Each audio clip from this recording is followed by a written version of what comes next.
नमस्कार विद्यार्थी मित्रांनो, तर आजपासून मी ठाणे महानगरपालिकेच्या लेक्चर सिरीजला सुरुवात करत आहे।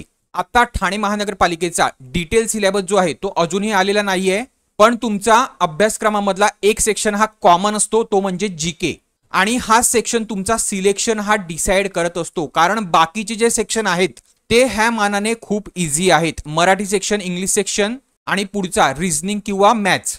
पण हे सेक्शन सुद्धा तुम्हाला कसे करायचे आहेत, कसा अभ्यास करायचा आहे आणि कसा पेपर क्रॅक करायचा आहे त्या संबंधी मी एक व्हिडिओ लवकरच घेऊन येईल, 1 ते 2 दिवसामध्ये।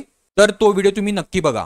आता जीके सेक्शन मधला राज्यघटना जो तुमचा टॉपिक आहे तो तुमच्या एक्झाम मध्ये 2 ते 3 प्रश्नांचं वेटेज ठेवतो किंवा त्यावर 2 ते 3 प्रश्न हे विचारले जातात आणि हे 2 ते 3 प्रश्न विद्यार्थी नेहमी चुकतात किंवा विद्यार्थी हे 2 ते 3 प्रश्न हे स्किप करतात। आता मी जे मागे काही भरती झाल्या महानगरपालिकेच्या त्यावर काही व्हिडिओ बनवले होते, उदाहरणार्थ कल्याण डोंबिवली महानगरपालिका, नागपूर महानगरपालिका आणि नवी मुंबई महानगरपालिका, त्यामध्ये सुद्धा मी राज्यघटनेवर व्हिडिओ पोस्ट केले होते, पण विद्यार्थ्यांनी त्याला प्रतिसाद किंवा मी सांगेल व्ह्यूज कमी दिलेले आहेत। खूप कमी लोकांनी बघितलं आहे, पण ज्या लोकांनी बघितलेलं आहे त्या लोकांनी 2 ते 3 हे प्रश्न करेक्ट केलेले आहेत। आणि हे मी तुम्हाला का सांगतो हे तुम्हाला मी पुढे प्रूव्ह करतो। तर बघा, केडीएमसी एक्झाम मध्ये ज्याची आन्सर की आत्ताच आलेली आहे, तर ह्या एक्झाम मध्ये हा एक क्लर्क टायपिस्टचा पेपर आहे। तर तुम्ही इथे शिफ्ट आणि त्याची डेट बघू शकता, त्यानुसार तुम्ही स्वतः सुद्धा हा पेपर चेक करू शकता। त्याच्यामध्ये 2 प्रश्न हे तुम्हाला कॉन्स्टिट्यूशनवर विचारलेले आहेत आणि हे खूप सोपे प्रश्न आहेत, पण खूप साऱ्या विद्यार्थ्यांनी हे चुकीचे केलेले आहेत। तसेच हे प्रश्न junior law officer question paper मधले आहेत केडीएमसीच्या, तर हे सुद्धा तुम्ही बघू शकता। आणि ज्युनियर सिव्हिल इंजिनियर जी 9 सप्टेंबर रोजी झाली होती आणि त्याची शिफ्ट ही आहे, तर ह्यामध्ये सुद्धा तुम्हाला 2 प्रश्न हे भेटतील।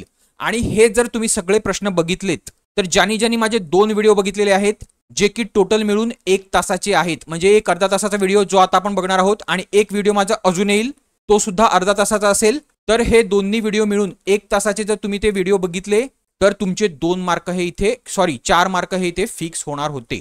तर मी सांगेल तुम्ही दोन्ही लेक्चर बघा, हा सुद्धा बघा, पुढचा सुद्धा बघा आणि सर्व मागच्या एमएनसीचे जे पेपर्स आहेत केडीएमसी, एनएमएमसी ह्यावरचे कॉन्स्टिट्यूशन वरचे क्वेश्चन चेक करा। मी सांगेल तुम्हाला 90 ते 95% सगळे क्वेश्चन तुम्ही बरोबर कराल। इतक्या इझी लँग्वेज मध्ये हा टॉपिक तुम्हाला मी शिकवलेला आहे। तर आता मी फक्त तुम्हाला ही ऍडवाइसच करू शकतो, बघणं न बघणं तुमच्यावर आहे। क्लिअर आहे? तर चला चालू करूया आजच्या लेक्चरला, जो की आहे बेसिक फीचर्स ऑफ कॉन्स्टिट्यूशन। तर चला चालू करूया। तर भारतीय स्वतंत्राचा कायदा 1947 किंवा इंडिपेंडन्स ऍक्ट 1947 आल्यानंतर काय झालं, तर भारतातील ब्रिटिशांची जी सत्ता होती ती काय झाली, तर समाप्त झाली आणि भारत स्वतंत्र होऊन भारतासाठी नवीन कॉन्स्टिट्यूशन किंवा काय तर घटना बनवण्याची सुरुवात झाली। तर त्याआधी कुठल्या कायद्याने ब्रिटिश लोक राज्य चालवायचे, तर 1773 ते 1858 मध्ये भारतावर ईस्ट इंडिया कंपनीचा रूल होता आणि त्यांनी वेळोवेळी एवढे असे कायदे आणले। आणि नंतर 1858 नंतर काय झालं, तर ब्रिटनचे जे राजघराणं होतं किंवा ब्रिटिश क्राऊन होतं त्यांनी आपल्या भारताचा कारभार हा हाती घेतला आणि इतके कायदे आणले। कोणाच्या मार्फत, तर हेच कंपनीचे अधिकारी होते, फक्त ते आता कोणाच्या अंडर होते, तर ब्रिटिशांच्या अंडर होते, क्राऊनच्या अंडर होते। आता हे जे कायदे आहेत ते कुठल्या कुठल्या गव्हर्नरच्या वेळेस आलेत आणि त्यामध्ये काय काय इम्पॉर्टंट आहे ते आपण हिस्ट्रीच्या लेक्चरमध्ये बघूया, ठीक आहे, इतिहासाच्या लेक्चरमध्ये बघूया। आता आपण फक्त बघूया की आपल्या भारताचं कॉन्स्टिट्यूशन कसं तयार झालं। तर भारतीय स्वातंत्र्याचा कायदा 1947 येण्याआधी देशाची घटना तयार करण्यासाठी आधी काय झालं, तर त्याची डिमांड झाली किंवा त्याची मागणी केली। त्याची मागणी कोणी केली पहिल्यांदा, तर 1922 मध्ये महात्मा गांधींनी संविधान सभा असा उल्लेख न करता सभेची मागणी केली होती। पण 1934 मध्ये भारतातील साम्यवादी चळवळीचे अग्रणी नेते कोण, तर मानवेंद्र रॉय किंवा काय तर एम.एन. रॉय ह्यांनी सगळ्यात आधी मागणी केली। आता हे इम्पॉर्टंट आहे, फक्त हे व्यवस्थित लक्षात ठेवा। कोणी मागणी केली, कॉन्स्टिट्यूशन असेंब्लीची किंवा संविधान सभेची, तर एम.एन. रॉयने केली। त्यानंतर डिसेंबर 1934 मध्ये भारतीय राष्ट्रीय काँग्रेसने संविधान सभेची औपचारिक मागणी केली। त्यानंतर 1938 मध्ये जवाहरलाल नेहरूने काँग्रेसच्या वतीने अशी मागणी केली की स्वतंत्र भारताची घटना ही प्रौढ मतदानाद्वारे निवडण्यात आलेल्या संविधान सभेद्वारे किंवा कॉन्स्टिट्यूशन असेंब्लीद्वारे बाहेरचा प्रभावाविना म्हणजे ब्रिटिशांच्या प्रभावाविना तयार करण्यात यावी, ही अशी नेहरूंनी मागणी केली। तेव्हा ब्रिटिशाने लॉर्ड लिनलिथगो ह्यांच्या अध्यक्षतेखाली ऑगस्ट ऑफर दिली। ह्या ऑगस्ट ऑफरमध्ये ब्रिटिशांनी पहिल्यांदाच मान्य केलं की भारताची घटना ही भारतीयांनीच तयार करावी. कधी? 1940 मध्ये. आता ही टाइमलाईन तुम्हाला व्यवस्थित फक्त लक्षात ठेवायची. मी जिथे स्टार करतोय तेच तुम्हाला लक्षात ठेवायचं आहे, ते इम्पॉर्टंट आहे. त्यानंतर 1942 मध्ये ब्रिटिशांनी क्रिप्स मिशन पाठवलं. कुठलं? Cripps mission. ते कोणाच्या अध्यक्षतेखाली? तर स्टॅम्फर्ड क्रिप्सच्या अध्यक्षतेखाली. पण ह्या क्रिप्स मिशनचे जे प्रपोजल होतं ते मुस्लिम लीगने अमान्य केलं. शेवटी मे 1946 मध्ये एक कॅबिनेट मिशन आलं, कॅबिनेट मिशन प्लॅन आला. त्या कॅबिनेट मिशन प्लॅन मध्ये सुद्धा ते स्टॅम्फर्ड क्रिप्स हा होता आणि त्याच्या व्यतिरिक्त पॅट्रिक लॉरेन्स आणि एव्ही अलेक्झांडर हे सुद्धा होते. आणि ह्याच कॅबिनेट मिशन मध्ये संविधान सभेच्या निर्मितीची तरतूद करण्यात आली. पुढे आता त्यानंतर एक इंटरिम गव्हर्नमेंट स्थापन झालं. ठीक आहे, कधी? 1946 साली. तर इथे फक्त तुम्हाला हेच लक्षात ठेवायचं, इथे बघा मुस्लिम लीगचे सुद्धा माणसं होते आणि हे इंटरिम गव्हर्नमेंट जे होतं ते व्हाईसरॉय कौन्सिल किंवा व्हाईसरॉय जो होता ब्रिटिशांचा त्याच्या अध्यक्षतेखाली होतं. फक्त इथे तुम्हाला हे लक्षात ठेवायचं की जवाहरलाल नेहरूंना त्या काउन्सिलचं व्हाईस प्रेसिडेंट पद दिलं होतं. त्यानंतर काय झालं तर कॉन्स्टिट्यूशन असेंब्ली किंवा संविधान सभेसाठी काही सीट अलोकेट केल्या. तर ब्रिटिश इंडियन प्रोव्हिन्स जे होते 11 त्यासाठी 292 सीट आल्या. प्रिन्सली स्टेट होते म्हणजे राजे रजवाडे होते त्यांना 93 सीट आल्या आणि जे चीफ कमिशनरचे प्रोव्हिन्सेस होते 4 त्यांना 4 सीट आल्या. अशा टोटल 389 सीट ह्या किंवा सभासद हे कॉन्स्टिट्यूशन असेंब्लीचे अलोकेट झाले आणि ह्यामधून 292 सीटसाठी बघा राजे रजवाडी तर त्यांचे मेंबर पाठवणारच होते, ते ठरवणार होते. पण जे ब्रिटिश प्रोव्हिन्स होते 11 त्याच्यामध्ये इनडायरेक्ट पद्धतीने निवडणुका झाल्या. ठीक आहे, 292 सीटसाठी. सॉरी, अजून हे 4 सीट सुद्धा चीफ कमिशनर प्रोव्हिन्सच्या सुद्धा, असे टोटल 296 सीटसाठी झालं. तर ह्यामध्ये काँग्रेसने सगळ्यात जास्त सीट म्हणजे किती? तर 208 सीट जिंकल्या आणि मुस्लिम लीगने 73 सीट जिंकल्या. आणि 9 डिसेंबर 1946 रोजी संविधान सभेची पहिली बैठक पार पडली. पण मुस्लिम लीगने स्वतंत्र पाकिस्तानची मागणी केल्यामुळे काय झालं तर त्यांचे सगळेच मेंबर काही या संविधान सभेला आले नाहीत. तर टोटल 211 म्हणजे किती? 296 पैकी 211 सदस्यच हेच अवेलेबल होते. तर ह्यांच्यामधून डॉक्टर सच्चिदानंद सिन्हा जे ह्यांच्यामधले वयस्कर सदस्य होते त्यांची तात्पुरता अध्यक्ष म्हणून निवड करण्यात आली. पण नंतर 11 डिसेंबर 1946 म्हणजे 2 दिवसानंतर डॉक्टर राजेंद्र प्रसाद हे त्या संविधान सभेचे अध्यक्ष झाले आणि एच.सी. मुखर्जी उपाध्यक्ष म्हणून निवडून गेले. त्यानंतर 13 डिसेंबर 1946 रोजी, आता इथे स्टार मार्क करा, जवाहरलाल नेहरूने संविधान सभेमध्ये उद्देश पत्रिका किंवा ऑब्जेक्टिव्ह रिझोल्युशन हे मांडलं. आता ह्याच्यावरनच आपलं जे प्रेम्बल आहे किंवा प्रस्ताविका आहे कॉन्स्टिट्यूशनचं ते ह्याच्यावरनच तयार केलं आहे. तर ही उद्देश पत्रिका त्यांनी संविधान सभेत मांडली आणि मग 22 जानेवारी 1947 रोजी त्या संविधान सभेने तिचा तो स्वीकार केला. तर बघा इथे मेन्शन आहे भारतीय राज्यघटनेची प्रस्ताविका किंवा प्रेम्बल उद्देश पत्रिका किंवा ऑब्जेक्टिव्ह रिझोल्युशन वरनच तयार करण्यात आलेली आहे. आता 3 जून 1947 रोजी गव्हर्नर माउंटबॅटनच्या अध्यक्षतेखाली एक माउंटबॅटन योजना आली. तर ही योजना कशा संबंधित होती तर भारत आणि पाकिस्तान म्हणजे 2 देश हे बनतील ह्याच्या संबंधित होती. त्यानुसार काय तर 5 जुलै 1947 रोजी ब्रिटिश पार्लमेंटने भारतीय स्वातंत्र्याचा कायदा हा तिकडनं त्यांच्या असेंब्लीमधनं हा पास केला. ठीक आहे, संसदेमधनं ब्रिटिशांच्या पास केला भारतीय स्वातंत्र्याचा कायदा 1947 आणि तिला मान्यता नंतर 18 जुलैला मान्यता भेटली. ठीक आहे, ब्रिटिशांकडनं. आणि मग भारत व पाकिस्तान ही 2 राष्ट्र निर्माण झाली आणि त्यांना आपल्या आपल्या घटना तयार करण्याचे अमर्याद अधिकार सुद्धा तिथे देण्यात आले. त्यानंतर 2 राष्ट्र निर्माण झाल्यानंतर जे कॉन्स्टिट्यूशन असेंब्लीचे सभासद होते ते चेंज झाले. तर भारतीय स्वातंत्र्याचा कायदा 1947 अन्वये संविधान सभेला 3 बदल करण्यात आले. ठीक आहे, संविधान सभेमध्ये पहिला होता संविधान सभेला पूर्ण सार्वभौम बनवण्यात आले. त्यामुळे ते काय तर कुठलीही घटना ते तयार करू शकत होते. आणि दुसरं संविधान सभेला कायदे मंडळाचा दर्जा प्राप्त झाला. ठीक आहे, म्हणजे संविधान सभा काय करू शकत होती तर कायदे सुद्धा बनवू शकत होती. म्हणजे काय तर संसदेसारखी कार्य करू शकत होती. तर तिचे 2 महत्वाचे काम होते. काय तर स्वतंत्र भारतासाठी घटना निर्मिती आणि देशासाठी कायदे करणे. आता जेव्हा ती संविधान सभा घटना निर्मिती करत होती तेव्हा डॉक्टर राजेंद्र प्रसाद हे अध्यक्ष म्हणून काम करायचे आणि जेव्हा ती देशासाठी कायदे करायची तेव्हा जी.व्ही. मावळणकर हे अध्यक्ष म्हणून काम करायचे. तर हे लक्षात असू द्या. पुढे ही संविधान सभा जोपर्यंत आपलं कॉन्स्टिट्यूशन तयार होत नाही म्हणजे कधी तर 26 नोव्हेंबर 1949 पर्यंत तिचं ते काम हे चालू होतं. आणि घटना झाल्यानंतर 26 जानेवारी 1949 ते मार्च 1952 पर्यंत संविधान सभेने काय तर तात्पुरती संसद म्हणून कार्य केले. कारण 1952ला काय झाले मग परत तर इलेक्शन झाले. कारण हे जे इलेक्शन झालेले 1947 रोजी हे इनडायरेक्ट इलेक्शन होतं. कारण ह्यामध्ये प्रत्येकांना मत देण्याचा अधिकार नव्हता, फक्त काही लोक जे होते त्यांनाच अधिकार होता. तर ही आहे फर्स्ट कॅबिनेट आपल्या फ्री इंडियाची 1947 नंतरची. तर त्यामध्ये आपले पहिले प्राईम मिनिस्टर होते पंडित जवाहरलाल नेहरू. बाकीचे जे हे मंत्री आहेत हे सगळे तुम्ही वाचून घ्या. इतकं काही महत्वाचं नाही पण वाचून घ्या. आता संविधान सभेने दुसरी काय काय कामं केली तर मे 1949 मध्ये संविधान सभेने भारताच्या राष्ट्रकुलाच्या सदस्यत्वाला अनुमोदन दिलं. म्हणजे आपण काय झालं तर कॉमनवेल्थचा पार्ट झालो 1949 मध्ये. त्यानंतर 22 जुलै 1947 मध्ये भारताचा राष्ट्रीय ध्वज संविधान सभेतर्फे स्वीकृत करण्यात आला. ठीक आहे. आणि त्याची डिझाईन कोणी केली होती तर आंध्र प्रदेशचे पिंगली वेंकय्या यांनी. तर हा पॉईंट सुद्धा तुम्ही लक्षात ठेवा. आणि त्यानंतर 24 जानेवारी 1949 रोजी भारताने आपलं ते राष्ट्रगीत, भारताचं राष्ट्रगीत आणि राष्ट्रगान हे स्वीकृत केलं. तर हे सुद्धा संविधान सभेनेच केलं. कारण मी तुम्हाला सांगितलं की 1952 ला इलेक्शन झाले, तोपर्यंत संविधान सभा ही संसद म्हणून काम करत होती. आता बघूया संविधान सभेच्या समित्या. तर संविधान सभेने घटना निर्मितीचं वेगवेगळं काम करण्यासाठी काही समित्यांची निर्मिती केली. ठीक आहे. त्याच्यामधल्या 8 ह्या प्रमुख समित्या होत्या. आता हे तुम्हाला स्टार मार्क करा, ह्या लक्षात ठेवायचे, काहीही विचारलं जाऊ शकते. तर बघा इथे फक्त 3 ते 4 लोक आहेत, ह्यांची व्यवस्थित नावं लक्षात ठेवा. आणि ते कुठलीही समिती त्यांचे अध्यक्ष होते ते तुम्हाला लक्षात ठेवायचे. आता मसुदा समिती किंवा ड्राफ्टिंग समिती ह्यांचे अध्यक्ष कोण होते तर डॉक्टर बाबासाहेब आंबेडकर होते. हे सगळ्यांनाच माहिती असते. पण संघराज्य अधिकार समिती, संघराज्य घटना समिती आणि राज्यांची चर्चेसाठी समिती ह्याचे अध्यक्ष कोण होते तर पंडित जवाहरलाल नेहरू होते. हे व्यवस्थित लक्षात ठेवा. जिथे संघराज्य आलं तिथे अध्यक्ष कोण होणार तर पंडित जवाहरलाल नेहरू. असे कुठल्याही समिती विचारले संघराज्य नावाने तर त्याचे अध्यक्ष कोण तर जवाहरलाल नेहरू. आणि जी प्रांतिक घटना आहे, प्रांतिक म्हणजे जे प्रोव्हिन्स होते, बॉम्बे प्रोव्हिन्स, मद्रास प्रोव्हिन्स, तर ह्यांच्याशी बोलण्यासाठी जी प्रांतिक घटना समिती होती त्याचे अध्यक्ष कोण होते तर सरदार वल्लभभाई पटेल होते. बघा ह्याच्यामध्ये कन्फ्युज व्हायचं नाही, संघराज्य आणि प्रांतिक घटना. आणि सरदार वल्लभभाई पटेल अजून एक होते. ठीक आहे. मूलभूत हक्क व अल्पसंख्याक विषयक सल्लागार समिती, हे सुद्धा व्यवस्थित लक्षात ठेवायचं आहे. त्यानंतर रूल्स आणि प्रोसिजर कमिटी किंवा कार्यपद्धती नियम समिती म्हणजे काय तर संसदेचा कारभार कसा चालणार, तर ह्याचे जे अध्यक्ष होते ते कोण होते तर डॉक्टर राजेंद्र प्रसाद होते. आणि शेवटची जी आहे ती सुकाणू समिती किंवा स्टीरिंग कमिटी, ह्याचे कोण होते तर ह्याचे के एम मुन्शी नाही तर डॉक्टर राजेंद्र प्रसाद ह्या सभेचे किंवा ह्या समितीचे अध्यक्ष होते. तर फक्त ही 4 नावं तुम्हाला लक्षात ठेवायचं आहे.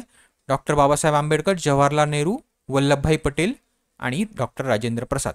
त्यांच्या समित्या ह्या व्यवस्थित लक्षात ठेवायच्या आहेत. पुढे आता मी मागे सांगितल्याप्रमाणे मसुदा समिती किंवा ड्राफ्टिंग कमिटी जी सर्वात महत्वाची कमिटी होती, त्या कमिटीमध्ये 7 मेंबर होते आणि त्याचे अध्यक्ष कोण होते ते डॉक्टर बाबासाहेब आंबेडकरच होते. पण ही जी बाकीची नावं आहेत ही सुद्धा तुम्ही एकदा वाचून काढा. कारण कधी कधी प्रश्न असा विचारला जाऊ शकतो की ह्याच्यामधला कोण नव्हतं, तर ते तुम्हाला तेव्हा लक्षात आलं पाहिजे.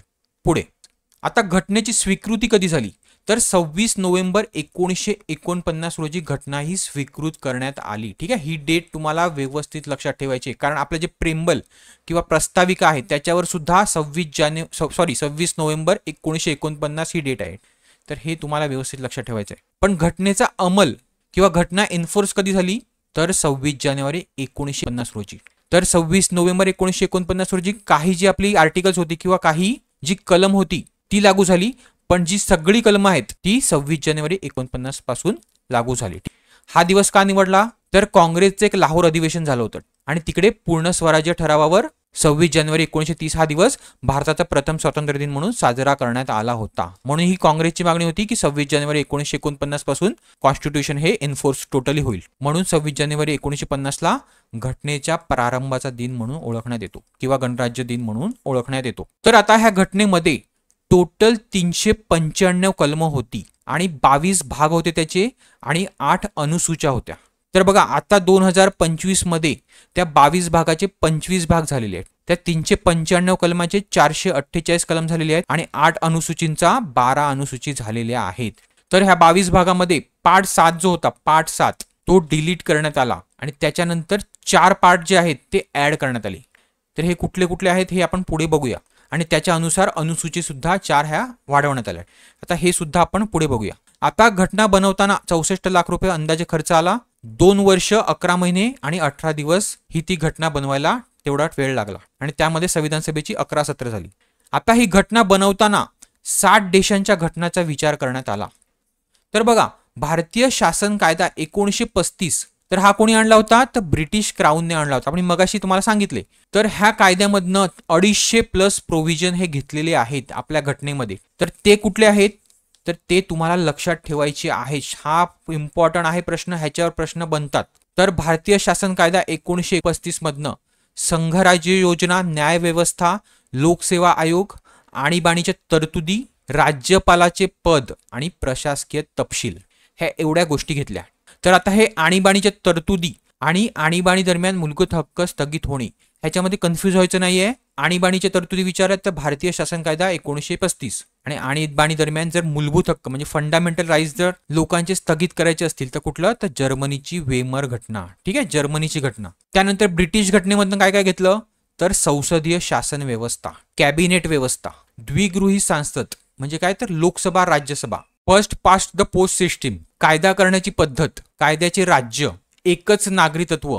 तर बघा, भारताचा जो नागरिक असतो तो काय, तर भारतीय नागरिक असतो, तो कुठल्या राज्याचा नागरिक नसतो. जसं की अमेरिकेमध्ये एखाद्या अमेरिकन राज्याचा नागरिक हा अमेरिकन त्या राज्याचा सुद्धा नागरिक असतो आणि देशाचा सुद्धा नागरिक असतो, कारण तिथे प्रत्येक राज्याचे सुद्धा वेगवेगळे कॉन्स्टिट्यूशन आहेत. पण आपलं एकच आहे, एकच नागरिकत्व. आणि संसदीय विशेष अधिकार, आता हे कोणाला भेटतात, तर जे संसदेचे मेंबर्स असतात त्यांना ते स्पेशल अधिकार असतात, म्हणजे MP MLA वगैरे. पुढे अमेरिकेची घटना, अमेरिकेच्या घटनामध्ये आपण काय घेतलंय, तर मूलभूत हक्क, स्टार मार्क करा. पुढे उपराष्ट्रपती हे पद, आता अमेरिकेमध्ये निवडणूक झाली, तुम्हाला माहिती असेल उपराष्ट्रपती कोण झालंय, तर उपराष्ट्रपती हे पद कोण झालं उपराष्ट्रपती, तर JD व्हान्स. ठीक आहे, JD व्हान्स झालेत. आणि राष्ट्रपती कोण आहेत, तर डोनाल्ड ट्रम्प. पुढे न्यायव्यवस्थेचे स्वातंत्र्य, म्हणजे न्यायव्यवस्था ही सरकारपासून वेगळी असली पाहिजे. तर न्यायव्यवस्था जी आहे ती सरकारच्या अंडर नाही आली पाहिजे, तिचं एक स्वातंत्र्य पाहिजे, म्हणून ही न्यायव्यवस्थेचे स्वातंत्र्य हे सुद्धा कुठून घेतलंय आपण, तर USA कडनं घेतलंय. पुढे न्यायिक पुनर्विलोकन म्हणजे काय, तर ज्युडिशियल रिव्ह्यू, म्हणजे न्यायपालिकेला सरकारवर एक चेक ठेवण्याचा अधिकार आहे, तो आहे. ठीक आहे, न्यायिक पुनर्विलोकन हे सुद्धा व्यवस्थित लक्षात ठेवा, ह्याला इंग्लिशमधनं ज्युडिशियल रिव्ह्यू म्हणतात. त्यानंतर राष्ट्रपतीवरील महाभियोगाची पद्धत हे सुद्धा व्यवस्थित लक्षात ठेवा, प्रेसिडेंटचं इम्पिचमेंट. ठीक आहे, इंग्लिशमधनं म्हणतात. आणि सर्वोच्च न्यायालय व उच्च न्यायालयामधील न्यायाधीशात पदावरनं दूर करण्याची पद्धत, हे सगळं आपण USA कडनं घेतलंय. त्यामधलं सगळ्यात इम्पॉर्टंट आहे मूलभूत हक्क. पुढे कॅनडाची राज्यघटनेवरनं आपण काय घेतलंय, तर प्रभावी केंद्र असलेले संघराज्य, म्हणजे राज्यांपेक्षा केंद्र हे प्रभावी असणार आहे, पॉवरफुल असणार आहे. जे अधिकार कॉन्स्टिट्यूशन मध्ये मेन्शन नाहीत ते अधिकार सुद्धा केंद्राकडे असण्याची तरतूद. नंतर राज्यपाल, गव्हर्नर असतो ना, गव्हर्नर, तर कॅनडाचे जे राज्य आहेत तिथे प्रत्येक राज्याचा गव्हर्नर असतो, तर हा गव्हर्नर केंद्राचा प्रतिनिधी म्हणून त्याची नेमणूक करण्याचा जो प्रोव्हिजन आहे तो कॅनडाच्या घटनेमधनं आपण घेतलेला आहे. पुढे सर्वोच्च न्यायालयाचे सल्लागार आणि अधिकार क्षेत्र. त्यानंतर आहे आयरिश घटना किंवा आयर्लंड देशाची राज्यघटना, तर ह्याच्यामधनं आपण घेतलंय राज्य धोरणाची मार्गदर्शक तत्वे. हे खूप इम्पॉर्टंट आहे, ह्यालाच इंग्लिशमधनं DPSP म्हणतात, directive principle of state policy. हे आपण आयरिश किंवा आयर्लंडच्या घटनेकडनं घेतलेलं आहे. पुढे राष्ट्रपतीच्या निवडणुकीची जी पद्धत आहे ती सुद्धा ह्याच्याकडनं घेतलेली आहे. आणि राज्यसभेवर काही सदस्यांचे नामनिर्देशन होते, म्हणजे अपॉइंटमेंट होते. ठीक आहे, राज्यसभेवर ते कोण करते अपॉइंट, तर राष्ट्रपती करतो. तर हे सुद्धा आपण आयरिश घटनेकडनं घेतलेलं आहे. पुढे ऑस्ट्रेलियाची घटना, तर ऑस्ट्रेलियाच्या घटनेमध्ये आपण घेतलेलं आहे समवर्ती सूची किंवा कॉन्करंट लिस्ट, संसदेच्या दोन्ही सभागृहाची संयुक्त बैठक, म्हणजे लोकसभा आणि राज्यसभेची संयुक्त बैठक ही सुद्धा, आणि व्यापार आणि वाणिज्याचे स्वातंत्र्य हे आपण ऑस्ट्रेलियाकडनं घेतलंय. तर हे इम्पॉर्टंट आहे, इथे स्टार करा, हे लक्षात ठेवायचं आहे. पुढचे आहे फ्रान्सची घटना. फ्रान्सकडनं आपण काय घेतलंय, तर गणराज्य किंवा रिपब्लिक. आणि जी आपली प्रस्ताविका आहे त्याच्यामध्ये 3 वर्ड आहेत, स्वातंत्र्य, समता आणि बंधुता. तर हे जे वर्ड आहेत हे आपण फ्रान्सच्या घटनेकडनं घेतले. ठीक आहे, कारण का, तर फ्रान्समध्ये फ्रेंच रिव्होल्युशन नंतर हे 3 वर्ड त्यांच्या ते घटनेमध्ये आहेत. त्याच्या पुढची आहे दक्षिण आफ्रिकेची घटना. तर जी आपली घटना दुरुस्ती असते, म्हणजे घटनेमध्ये जे आर्टिकल्स आहेत किंवा कलम आहेत ते जर बदलायचे असतील तर त्याच्यासाठी एक कलम आहे, तो आहे 368 कलम, घटना दुरुस्तीचा कलम. हा तुम्हाला व्यवस्थित लक्षात ठेवायचा आहे, स्टार मार्क करा. तर ही जी पद्धत आहे घटना दुरुस्तीची ही कोणाकडनं घेतलेली आहे, दक्षिण आफ्रिकेकडनं घेतलेली आहे. पुढे राज्यसभेच्या सदस्यांची निवडणूक घेतलेली आहे. आणि त्यानंतरचे येते तर सोव्हिएत रशियाची किंवा रशियाची घटना. तर रशियाच्या घटनाकडनं आपण काय घेतल्यात, तर मूलभूत कर्तव्य घेतले आहेत, म्हणजे काय, तर फंडामेंटल ड्युटीज. इंग्लिशमधनं काय, तर फंडामेंटल ड्युटीज. आणि ह्या फंडामेंटल ड्युटी ज्या आहेत त्या राज्यघटनेमध्ये नंतर ऍड करण्यात आल्या. कधी, तर 1976 मध्ये जेव्हा इंदिरा गांधी भारताच्या प्राईम मिनिस्टर होत्या तेव्हा त्या 42वी घटना दुरुस्ती घेऊन आले होते. घटना दुरुस्ती हा कायदा घेऊन आले होते, तेव्हा 42व्या घटना दुरुस्तीमध्ये ह्या फंडामेंटल ड्युटीज ह्या घेतलेल्या आहेत. त्या 11 आहेत, नंतर टाकल्या, मी नंतर बोलतो ह्याच्याविषयी. पुढचं आहे जपानची घटना. जपानच्या घटनेमध्ये कायद्याने प्रस्थापित पद्धत, हे एवढंच आहे. पुढची आहे जर्मनीची, ती आपण बोललो की आणीबाणी दरम्यान मूलभूत हक्क माणसाचे किंवा नागरिकांचे हे स्थगित होतात. तर हे व्यवस्थित सगळं लक्षात ठेवा. पुढे आता हेच इंग्लिशमध्ये आहे, तर पॉज करून तुम्ही ते वाचू शकता. आता पुढे जाण्याआधी जर तुम्हाला मी प्रिपेअर केलेल्या 1 वर्षाच्या करंट अफेअरच्या नोट्स हव्या असतील, ज्या की इंग्लिश आणि मराठी लँग्वेजमध्ये असतील, तर त्या तुम्हाला 151 रुपीजमध्ये भेटतील. त्यासोबतच तुम्हाला नॉन टेक्स्ट सेक्शन करण्यासाठी मराठी, इंग्लिश आणि रिझनिंग ह्या सेक्शनची प्रॅक्टिस करण्यासाठी 100+ वेगवेगळ्या TCS एक्झामचे मी क्वेश्चन पेपर हे फ्री देणार आहे. प्लस तुमचा टेक्निकल सेक्शन जो आहे त्यातील काही पदांसाठी माझ्याकडे क्वेश्चन पेपर हे अवेलेबल आहेत. उदाहरणार्थ JE civil, JE electrical, staff nurse, multipurpose worker आणि इथे काही मेन्शन केलेले ते सुद्धा. तर हे सुद्धा मी तुम्हाला ह्यासोबतच फ्री देणार आहे. तर आता टेक्निकल सेक्शन मधले कुठले कुठले क्वेश्चन पेपर माझ्याकडे अवेलेबल आहेत ते मला तुम्ही ह्या नंबरवर व्हॉट्सअप करून विचारू शकता. पुढे माझी मराठी व्याकरणची एक नोट्स येते जी की तुम्हाला 99 रुपीजमध्ये पडेल. त्यामध्ये मी जे पण टॉपिक आहेत ते कव्हर केलेले आहेत. ते तुम्हाला मी पुढच्या लेक्चरमध्ये सांगतो की एक्झाम कशी क्रॅक करायची, त्याच्यामध्ये मी तुम्हाला व्यवस्थित सांगतो. तर ह्या नोट्सची प्राइस 99 रुपीज आहे. बाकी मी काही नोट्स ह्या बनवत आहे, जसे की मल्टीपर्पज वर्कर ह्या पोस्टसाठी मी टेक्निकल नोट्स बनवत आहे, प्लस अजून काही जीके रिलेटेड टॉपिक. तर जर तुम्हाला ह्या नोट्स हव्या असतील तर ह्या QR वर तुम्हाला पेमेंट करायचं आहे आणि त्या पेमेंटचा ट्रान्झॅक्शन आयडीचा स्क्रीनशॉट मला ह्या नंबरवर व्हॉट्सअप करायचा आहे.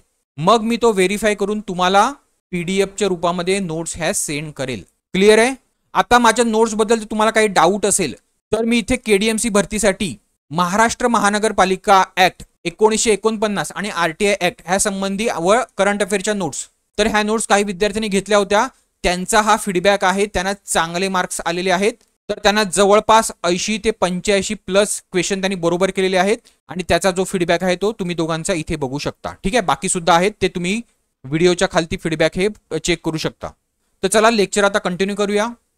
आता आपण मागे बघितले होते की कॉन्स्टिट्यूशन मध्ये किती पार्ट आहेत, तर 22 पार्ट होते आधी आणि आता किती झाल्यात, तर 25 पार्ट झाल्यात. तर त्या पार्ट मध्ये काय काय आहे ते आपण आता इथे बघूया. हे सुद्धा तुम्हाला व्यवस्थित लक्षात ठेवा, जिथे मी स्टार मार्क करतो ते तुम्हाला व्यवस्थित लक्षात ठेवायचं आहे, कारण ह्याच्यावर प्रश्न बनतात. आपण व्हिडिओच्या शेवटी बघूया जे विचारले गेलेले आहेत ते. तर बघा, पहिला पार्ट जो आहे त्यामध्ये संघराज्य व त्याचे राज्य क्षेत्र, युनियन अँड इट्स टेरिटरी, त्यासाठी 1 ते 4 हे कलम आहेत किंवा आर्टिकल आहेत. दुसरा पार्ट आहे सिटिझनशिप बद्दल किंवा नागरिकत्वाबद्दल, ह्याच्यासाठी 5 ते 11 हे कलम आहेत. तर आता हे तुम्हाला कलम लक्षात ठेवायचे नाही आहेत, तर एक लक्षात ठेवा की 4 जे पहिले कलम आहेत ते संघराज्य संबंधी आहेत आणि 5 ते 11 आहेत ते नागरिकत्व संबंधित आहेत. फक्त तुम्हाला कलम कुठले लक्षात ठेवायचे आहेत, तर 12 ते 35 ह्याच्यात मधला सगळे कलम व्यवस्थित लक्षात ठेवायचे आहेत, जे की फंडामेंटल राईट्स किंवा मूलभूत हक्का संबंधित आहेत. आणि त्याचा पार्ट कितवा येतो, तर पार्ट नंबर 3. त्या पुढचा चौथा पार्ट जो आहे तो काय आहे, तर DPSP. आपण मी मगाशी तुम्हाला सांगितलं की राज्य धोरणाची मार्गदर्शक तत्वे, ती आहे 36 ते 51. आता राज्य धोरणाची मार्गदर्शक तत्वे म्हणजे काय, तर कॉन्स्टिट्यूशनने जो राज्य चालवणार आहे, जे सरकार आहे, त्यांना भविष्यामध्ये पुढे काहीतरी मार्गदर्शन केलंय किंवा काही पॉइंट दिलेत. उदाहरणार्थ युनिफॉर्म सिव्हिल कोड 44 नंबरचा कलम आहे, युनिफॉर्म सिव्हिल कोड तुम्हाला लागू करायचा आहे. आता हे भविष्यासाठी दिलेलं आहे, तर ह्याला म्हणतात directive principle of state policy. त्या पुढचं आहे फंडामेंटल ड्युटीज. आता मी मगाशी तुम्हाला सांगितलं की 42वी घटना दुरुस्तीमध्ये इंदिरा गांधींनी हे फंडामेंटल ड्युटीज ह्या टाकल्या, म्हणून बघा इथे तुमचा पार्ट काय होतो, तर 4A होतो. 5 होतो का, तर नाही. तर फंडामेंटल ड्युटीज कोणासाठी होत्या, तर फंडामेंटल ड्युटीज ह्या नागरिकांसाठी होत्या. म्हणजे नागरिकांनी काय कसं राहायचं आहे किंवा नागरिकांच्या ड्युटीज काय काय आहेत. उदाहरणार्थ राष्ट्रीय प्रतीक, राष्ट्रीय गीत वगैरे असेल तर त्यांचा सन्मान ठेवायचा. तर हे अशा प्रकारचे जवळपास 11 ह्या फंडामेंटल ड्युटीज ह्या आपण रशियाच्या कॉन्स्टिट्यूशन मधनं घेतलेले आहेत. आणि त्या संबंधीचं जे आर्टिकल आहे ते काय आहे, तर फक्त एकच आहे बघा, 51A. ज्याच्या पुढे हा असा अल्फाबेट लागलाय ते नंतर ऍड केलेले आहेत, सुरुवातीला नाही. कधी, तर 1976ला.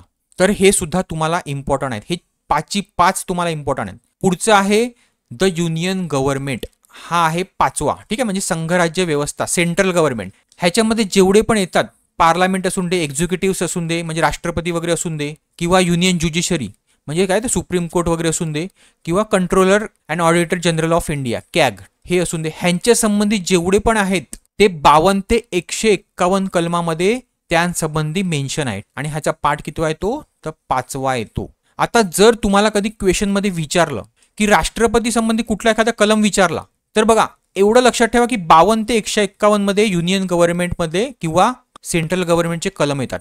तर ऑप्शन जर डिफरंट असतील तर तुम्ही ते प्रेडिक्ट करू शकता.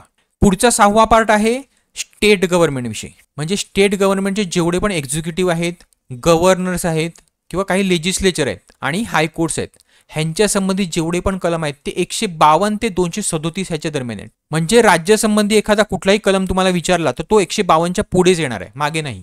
तर हे इतकं लक्षात ठेवा. इथे फक्त तुम्हाला पार्ट कुठला कशासंबंधी आहे ते व्यवस्थित लक्षात ठेवायचे. पुढे आता 7वा जो पार्ट आहे त्याच्यामध्ये पहिली जी अनुसूची होती त्याच्यामधले काही स्टेट्स आहेत ते मेन्शन होते, ठीक आहे. पण तो 7वा जो पार्ट आहे कॉन्स्टिट्यूशन मधला, मी सांगितलं ना एक पार्ट डिलीट झालाय, तर हा पार्ट डिलीट करण्यात आला आहे. पुढचा तुम्हाला लक्षात ठेवायचा आहे 9वा पार्ट. तो कशा संबंधी आहे तर पंचायत संबंधी आहे. त्यानंतरचे 2 पार्ट जे आहेत 9A आणि 9B हे नंतर ऍड केले आहेत बघा, ए आणि बी आहेत. तर हे कशा संबंधी आहेत तर सगळ्यात महत्वाचं, सगळ्यात इम्पॉर्टंट महानगरपालिकेविषयी आहेत, ठीक आहे. महानगरपालिकेचं प्रशासन आणि त्यासंबंधीचे जे कलम आहेत 243P ते 243ZG हे फक्त व्यवस्थित लक्षात ठेवायचे. ही रेंज फक्त व्यवस्थित लक्षात ठेवायची. मी पुढे सांगतो 243P ते 243ZG काय आहेत ते. पुढचं आहे 9B. हे कशाविषयी, कोऑपरेटिव्ह सोसायटीज किंवा सहकारी संस्था ज्या असतात त्याच्याबद्दल आहे. हे सुद्धा नंतर ऍड करण्यात आलं होतं. पुढचा तुम्हाला लक्षात ठेवायचा आहे 15वा. कशा संबंधी आहे तर इलेक्शन संबंधी आहे. त्याच्या पुढचा लक्षात ठेवायचा आहे 17वा. कशा संबंधी आहे तर ऑफिशियल लँग्वेज काय असणार आहे त्याच्याबद्दल, ठीक आहे, भाषेबद्दल आहे. त्याच्या पुढचा आहे 18वा. तो कशा संबंधी आहे तर इमर्जन्सी संबंधी आहे, आणीबाणी विषयक तरतुदी संबंधी आहे. आणि त्याचे जे कलम आहेत ते पण मी तुम्हाला पुढे सांगतो, 352 ते 360 मध्ये आहेत. आणि जो 20वा आहे 20वा तो घटना दुरुस्ती, म्हणजे कितवा कलम तर 368 कलम व्यवस्थित लक्षात ठेवायचा आहे. तर हे जे मी पार्ट सांगितले हेच तुम्हाला करायचे आहेत. मी येलो मध्ये मार्क केलेले आहेत, तर ते तुम्हाला व्यवस्थित लक्षात करायचे आहेत. पुढे आता बघूया आपण अनुसूची. तर पहिल्यांदा किती अनुसूची होत्या तर 8 होत्या आणि नंतर किती झाल्या त्या तर 12 झाल्या. तर ह्या कुठल्या कुठल्या 12 अनुसूची आहेत ते आपण बघूया. तर ह्या अनुसूची किंवा शेड्यूल संबंधी तुम्हाला काय काय लक्षात ठेवायचं आहे तर फक्त एवढंच लक्षात ठेवा की पहिला शेड्यूल कशाशी रिलेटेड आहे. हे काहीच लक्षात ठेवायचं नाहीये, फक्त मी जे सांगतो तेच ऐका. फर्स्ट शेड्यूल कशाशी रिलेटेड आहे तर राज्य आणि केंद्रशासित प्रदेश व त्यांचं अधिकार क्षेत्र, हे एवढंच लक्षात ठेवा. दुसरं शेड्यूल कशाशी संबंधित आहे तर जे एक्झिक्युटिव्ह असतात त्यांचा पगार भत्ता विशेषाधिकार, कोण कोण प्रेसिडेंट, गव्हर्नर, स्पीकर वगैरे वगैरे, तर ह्यांचे पगार भत्ते आणि काय तर विशेषाधिकार हे सेकंड शेड्यूल मध्ये आहे. तिसऱ्या शेड्यूल मध्ये काय काय आहे तर ह्याच लोकांच्या शपथ आणि काय तर प्रतिज्ञेविषयी. चौथं शेड्यूल कशा संबंधी आहे तर राज्यसभेच्या ज्या सीट आहेत त्या राज्यानुसार कशा वाटप करायच्या आहेत त्या संबंधी. 5वं शेड्यूल कशा संबंधी आहे तर जे भारतामध्ये SC ST एरिया आहेत त्यांचं जे प्रशासन आणि नियंत्रण कसं करायचं त्या संबंधी आहे. 5वा आणि 6वा जो शेड्यूल आहे तो त्यांच्या दोघांच्या संबंधी आहे. फक्त जो 6वा शेड्यूल आहे तो आदिवासी एरिया आहे, जो आहे ST एरिया आहे, त्याचं प्रशासन आणि नियंत्रण कुठल्या राज्यांचं तर AMMT म्हणजे काय आसाम, मेघालय, मिझोरम आणि त्रिपुरा, हे 4 राज्यांविषयी आहे. पुढचं 7वं जे शेड्यूल आहे ते विषयानुसार जी पॉवरची विभागणी आहे, म्हणजे कुठल्याही विषयांवर केंद्र कायदे करणार, कुठल्याही विषयावर राज्य कायदे करणार आणि कुठल्या विषयांवर दोन्ही सुद्धा कायदे करणार. तर ह्या ज्या लिस्ट आहेत त्या 7व्या शेड्यूल मध्ये आहेत. तर बघा युनियन लिस्ट मध्ये टोटल 97 सब्जेक्ट आहेत. कधी ओरिजिनली, आता ते 98 झालेत. पुढची जी आहे ती स्टेट लिस्ट म्हणजे राज्यांची लिस्ट, त्याच्यामध्ये कुठले कुठले आहेत तर 59 सब्जेक्ट आहेत. पहिले किती होते तर 66 होते. आता हे कमी जास्ती होत राहतात. आणि जी कॉन्करंट म्हणजे काय तर दोघां मिळूनची लिस्ट आहे त्याच्यामध्ये 52 सब्जेक्ट आहेत. पहिले किती होते तर 47 होते. समजलं. पुढे आता जे 8वं शेड्यूल आहे त्याच्यामध्ये काय तर भाषेसंबंधी सांगितलं. टोटल आपल्या 22 भाषा आहेत, पण ओरिजिनली त्या किती कॉन्स्टिट्यूशन लागू झालं तेव्हा किती होत्या तर 14 होत्या. त्या आता 22 भाषा आपल्या संविधानाने मान्यता दिलेल्या आहेत, ठीक आहे, रिकॉग्नाइज केलेलं आहे. पुढचं आहे तर 9वं शेड्यूल, ते न्यायिक पुनरावलोकन किंवा ज्युडिशियल रिव्ह्यू बद्दल आहे. हे कुठनं घेतलं आहे तर मी मागे तुम्हाला सांगितलं USAच्या राज्यघटनेतनं घेतलेलं आहे. तर आपण आधी बघितलं होतं की टोटल पहिल्यांदा जेव्हा राज्यघटना लागू झाली तेव्हा किती शेड्यूल होते तर 8 शेड्यूल होते. हे जे 9वं शेड्यूल आहे न्यायिक पुनरावलोकनचं किंवा ज्युडिशियल रिव्ह्यूचं, ते कधी ऍड करण्यात आलं तर पहिलं अमेंडमेंट ऍक्ट जेव्हा आलं, पहिली घटना दुरुस्ती आली 1951 रोजी, तेव्हा ते ऍड करण्यात आलं. आता हे ऍड का करण्यात आलं तर हे एक सेफ बॉक्स होतं. म्हणजे काय तर ह्या 9 शेड्यूल मध्ये एखादा कुठलाही कायदा तुम्ही टाकून दिला तर तो कायद्यावर जे आपलं सुप्रीम कोर्ट आहे किंवा कोर्ट जे आहे ते कुठलंच पुनरावलोकन करणार नाही किंवा रिव्ह्यू घेणार नाही. म्हणजे कुठल्याही कायद्यावर न्यायालयाला बोलण्याचा अधिकार नाही. पण 2007 मध्ये सुप्रीम कोर्टाने काय सांगितलं, तर आम्ही रिव्ह्यू करू शकतो. 9वा शेड्यूल असून द्या नाही तर कुठलाही असून द्या, आम्ही रिव्ह्यू करू शकतो. तर जे कायदे 24 एप्रिल 1973 नंतर आलेले आहेत त्या सगळ्यांचं रिव्ह्यू केलं जाईल. कोणातर्फे? सुप्रीम कोर्टतर्फे, जर त्यांना सुप्रीम कोर्टला करायचं असेल तर. आणि त्यासंबंधी जे आर्टिकल आहे ते कुठलं आहे? 31B आहे, ज्युडिशियल रिव्ह्यू. लक्षात ठेवा. पुढचं आहे 10th शेड्यूल. हे कधी आणलं, तर राजीव गांधींच्या काळामध्ये 1985 सालामध्ये एक घटना दुरुस्ती आली होती, 52वी घटना दुरुस्ती, कॉन्स्टिट्युशनल अमेंडमेंट ऍक्ट, जो की कशा संबंधी होता, तर अँटी डिफेक्शन लॉ, पक्षांतर विरोधी कायदा. कारण का, तर भरपूर आमदार किंवा खासदार लोक हे वेगवेगळ्या पक्षामध्ये इथून तिथून उड्या मारत होते. म्हणजे काय, तर घोडेबाजार चालायचा. तर तो थांबवण्यासाठी राजीव गांधींनी 52व्या घटना दुरुस्तीसह 1985 मध्ये अँटी डिफेक्शन लॉ आणला किंवा पक्षांतर विरोधी कायदा आणला. तो कशामध्ये आहे, तर 10th शेड्यूलमध्ये. हे व्यवस्थित लक्षात ठेवा. तुम्हाला प्रश्न येऊ शकतो की पक्षांतर विरोधी कायदा कुठल्या शेड्यूलमध्ये, तर तुम्हाला सांगता पाहिजे 10th शेड्यूलमध्ये. पुढचं आहे 11th शेड्यूल. आता ह्याला 3 स्टार मार्क करून घ्या 11th आणि 12th शेड्यूलला. कारण 11th शेड्यूल हे पंचायत संबंधी आहे. 73वी घटना दुरुस्ती आली 1992 रोजी. कधी? 1992 रोजी. ती पंचायत संबंधी होती आणि त्याचं शेड्यूल होतं 11. आणि 12वा जे शेड्यूल आहे ते महानगरपालिकेविषयी होतं. आणि ती घटना दुरुस्ती किती होती, तर 74वी होती. पंचायतची किती होती, तर 73वी होती. आणि ही सुद्धा 1992ला आली. आता राहील तुमच्या लक्षात, तर 1992 साली चाल्या घटना दुरुस्त्या. तर पहिली 73 होती ती पंचायत संबंधी होती, 74 होती ती महानगरपालिकेसंबंधी होती. पंचायतमध्ये 29 मॅटर होते आणि महानगरपालिकेमध्ये 18 मॅटर्स होते. हे सुद्धा व्यवस्थित लक्षात ठेवायचं आहे. 11 आणि 12. तर चला, मी होप करतो तुम्हाला व्हिडिओ आवडला असेल. तर व्हिडिओला लाईक करायला विसरू नका प्लीज. लाईक कमी येत आहेत तर लाईक करा, शेअर करा आणि चॅनलला सबस्क्राईब करा. चला, थँक्यू.